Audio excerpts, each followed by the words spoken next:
Pag-uusapan natin, no? Ito po yung pamagat. Nananawagan po si Senator Amy Marcos na wag namang ipahamak ang kanyang kapatid. Grabe. Ano ba yung kapatid mo, 14 years old, natatawid? Ha? Presidente ng Pilipinas yung kapatid mo. Nakikiusap po yung ate. Wag daw ninyong ipahamak yung kanyang walang kamuwang-muwang na kapatid. Alam mo pa, dahil daw po sa pinipilit daw po na papirmahin ang kanyang nakababatang kapatid. Nakaawa-awa naman, walang kamuwang-muwang. Bakit nyo pinapahamak, no? Na papirmahin sa isang sa isang budget, 2025 budget na punong-puno po ng paglabag sa ating konstitusyon. Senador to ng Pilipinas, Hindi po to tokis. Lumalabag daw po sa konstitusyon ang ating ipapasang budget, kaya nakikiusap siya. Huwag nyo namang ipahamak. Tama nga naman. Teenager ba yan, yung kapatid mo? Wala ba sa...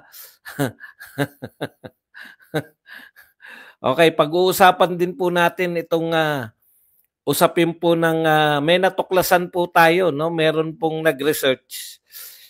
Kasi takang-taka ko dun sa termino ni Martin Romualdez, yung sinasabi niya po na ayuda is justice. Ano yung sabi? Ayuda is not charity. It is justice. Parang masarap pakinggan, pero ano yung pinaghuhugutan ng ayuda is not charity but justice? Aba, may nag-research. Ito po pala ay may kinalaman sa Africa. Kopya lang pala yan. Not about charity, it's about justice. Akala ko pa naman napakatalino naman ni speaker. Yung pala kinopya lang po to sa Africa. Mamaya po ipapaliwanag natin. Ipapaliwanag po natin yan. Okay. Nasa YouTube po tayo. Pareho pong nasa YouTube to. Okay. Pag-uusapan din po natin, no? Yan po, marami po tayong pag-uusapan diyan sa ayuda. Paalala nyo po, baka makalimutan ko kasi ang laki po talaga ng ayuda natin, no? Sabi nga illegal, hindi nga illegal, lumalabag sa konstitusyon. Sabi nga ni Amy, umamin na lumalabag sa konstitusyon.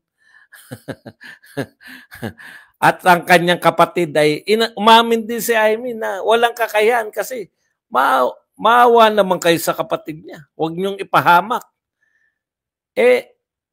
Hindi po teenager yung kapatid mo. Presidente yan ng Pilipinas. Yun naman pala, pag nanalo yan, bibilinan mo na huwag ipahamak. Parang inaamin mo na walang kakayahang magpresidente talaga. Alam nyo, propetang Sara Duterte na yata ang dapat nating itawag. Lahat po ng sinabi ni Sara Duterte, nagkakatotoo na po ngayon. Di ba?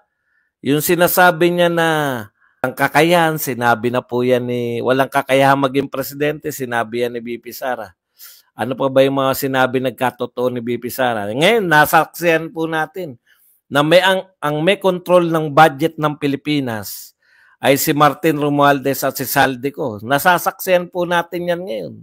No? Yung talagang sila halos yung nagpasya. Kasi baykam lang, sunod-sunuran lang naman talaga si Grace po at saka si Quezon Escudero. No? Yan, sunod-sunuran lang. So titignan po natin yan.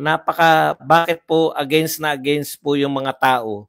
At despite ng malaking issue, dito po sa ating pagbabudget, may mga hindi pa po nababudgetan na talagang dapat budgetan din. Halimbawa po yung Pag-asa tsaka Pillbox, nadamay din po yan sa maniobra dito sa pagbabudget na to, no?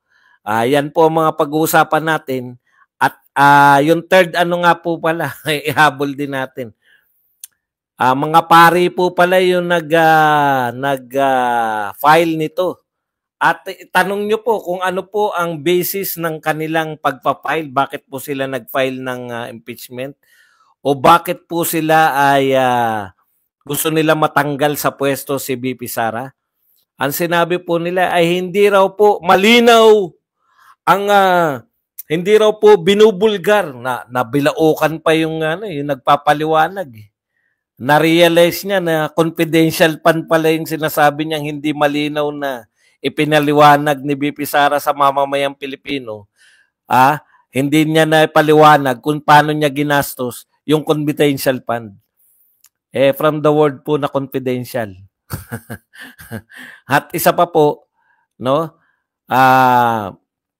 Yung sinasabi po nila na moral obligation nila na ipatanggal si VP Sara. Moral?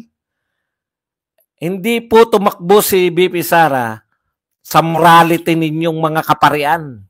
Tumakbo po siya, no? Tumakbo po siya at hinalal po ng mga Pilipino, hindi po hinalal ng humingi ng basbas sa inyong mga kaparian.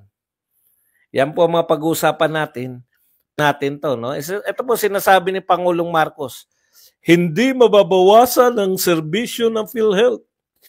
May ayuda man ng gobyerno o walang ayuda ang gobyerno, hindi po dapat mabawasan ang serbisyo ng PhilHealth. In the first place, Mr. President, no? Gusto nyo pong sagarin yung hindi nyo po pagbibigay ng ayuda, yung hindi nyo po pagbibigay ng incentive, ay pareho din pala, yung hindi nyo po pagbibigay ng pondo sa PhilHealth, nangangahulugan po yan na pati po yung mga hindi miyembro ng PhilHealth na rin ang sasagot. Dahil tandaan nyo, hindi naman po yan para mabuhay yung PhilHealth. Kaya po kayo, inabutan nyo na po yan, no, Mr. President. Hindi po kayo nagpanukala na magbigay po ng ano na nga yun? ng pondo sa PhilHealth. No? Hindi po kayo nagpanukala niyan. Nauna pong mga presidente yung nagpanukala niyan kasi sinasagot din po ng PhilHealth yung mga pati po mga hindi miyembro. No? Natural po na sagutin naman ng gobyerno sa PhilHealth yan. Okay. Ibig sabihin, yun pong mga miyembro, para po dapat yung pera nila sa mga miyembro ng PhilHealth. Kinargan nyo yung mga senior citizen. Binigyan ninyo ng PhilHealth. Kinargan nyo yung mga mahihirap, yung mga walang kakayahan, yung mga walang hanap buhay. No? Pinakargan nyo pa rin sa PhilHealth. Hindi po kayo nagpauso niyan. Dapat lang po dahil universal care, meron pong batas, no? Na yung mga mahihirap at pati po yung mga senior citizen, dapat po ninyong ikarga sa PhilHealth. In return, yung PhilHealth po, pupondohan ng pamahalaan kasi nagpapakarga kayo ng pasanin sa PhilHealth So, saan po kukunin ang pondo na yan? Malinaw po yan. No? Kukunin nyo naman yung pondo ng mga hindi PhilHealth member na pinapakarga ninyo sa PhilHealth. Dito naman po sa tax, hindi po sa pera ninyo. Sa tax po, sin tax. Yan po ay tax ng sigarilyo at alkohol at mga matatamis na inumin. No? So yun po, ang tutustusan nun, ng mga tax na yun, yung mga pinakarga nyo sa PhilHealth na hindi po naguhulog. Ngayon, ang gusto nyo, ilagay na rin sa ayuda yung mga tax na yan, ipakarga nyo na rin sa mga miyembro, pati po yung mga hindi naghuhulog. Grabe naman pong pasanin yan.